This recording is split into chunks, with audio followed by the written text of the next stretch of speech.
I love it when we get a chance to go to Africa. I love it even more when we get a chance to go to Kenya. Let's go to Chinga.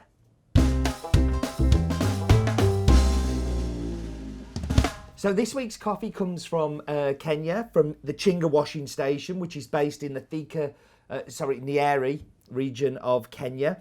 And this is kind of quite special because it's a Peaberry.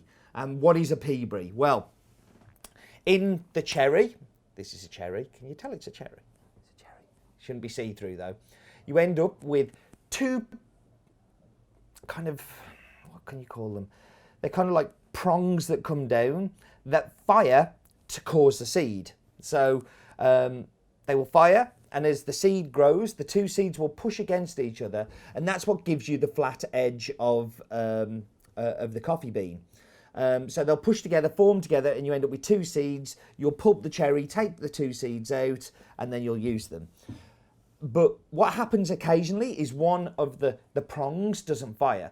So it doesn't fire and it doesn't create a seed, and this one creates a seed, but it's not got anything to push against it or shape the bean. So it ends up going into like a circular type coffee bean with no flat edge on it, and that is a Peaberry. Now, 20 years ago, Peaberries were thought to be the best of the coffee. They were the bit you would take away and you would get a premium for because they would taste better. Ironically, 40 years ago, they were stuff that went into the commodity because they thought it was really bad. And now it's kind of a mixture of the two. There are some great Peaberries, there are some Peaberries that are not as good. They appear in around about 5 to 10% of the crop, normally with a normal kind of varietal. There are some varietals that are more predisposed to being Peaberry. So Katai and Katasik will have more Peaberries form in them. But you have to cut them coffee by coffee. It's like any farm's coffee. Sometimes it's good, sometimes it's bad. Sometimes they're just a little bit different. We cut these ones from Chinga and really like them. And for me, the best Peaberries tend to come from Kenya. Big generalisation and sweeping brush. But I really, really like them. A little bit more information on it is how do they find the Peaberries? Well, in the dry milling stage, you end up with different screen sizes. So you'll have different size holes for different size coffees. And these screens will shake like this. I'm shaking too. My chin isn't shaking. But they'll shake and they'll fall through. And when they fall to the bit that they can't fall through anymore, they'll be separated off. The Peaberry is quite often the smallest of the coffee seed beans coming through. So we'll go out to like the screen 10, which is really kind of tiny. And then you'll need to go through another section of sorting out a lot of the brokens and things that can fall through. So they do need a little bit more sorting after that. But that's how you sort out the Peaberries from it. If you think that fact was interesting, I think the next fact from Roland might be even more interesting. I've just received a report that Roland is downstairs. Come with me, Wobblecam. We're not good with stairs, are we, normally? Let's try not to fall down them, as I will be crushed. But at the bottom of the stair, there at the stairs, right there, a little fact from Roland. Did you know that tea and coffee are usually grown at slightly different altitudes? But at Chinga, you can actually see tea being grown as well because it's at a slightly lower altitude than you normally get coffee being grown. Well, I declare, going clip clippity clop on the stairs. Oh yeah. Oh yeah. Oh yeah.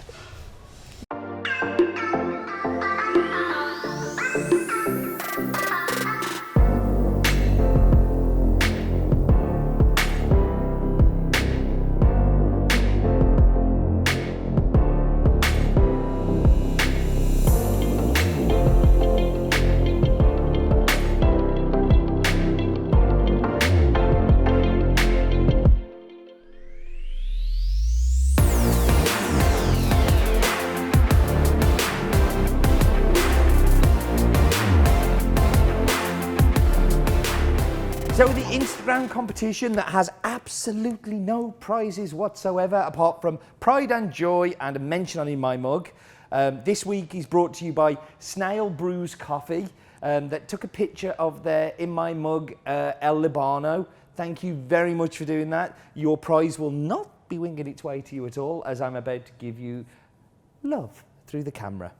If you wish to take part in the competition, please use the hashtag #InMyMug, all one word, to be considered for the prize that money cannot buy, because you cannot buy nothing.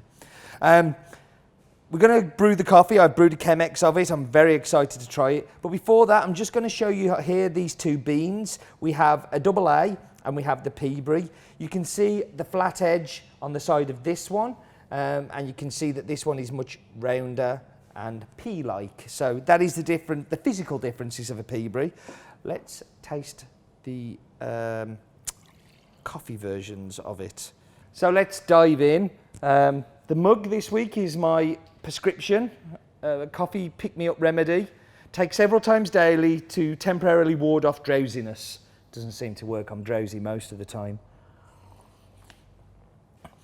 So with this being a washed coffee, washed coffees from Kenya have a very typical profile. They either taste very red wine-like or blackcurrant-like, and this is definitely in the blackcurrant camp, but it's a little bit bigger than that. It's got a real sparkling acidity to it, so I want you to think pink grapefruit and blood orange. It's clean, it's sharp, it's delicious, and that blackcurrant is dominant all the way through, right into the aftertaste. I'm getting that hit of it right now. Hope you enjoy this coffee as much as I do. Thank you for joining me as always, and do remember, life is too short for bad coffee.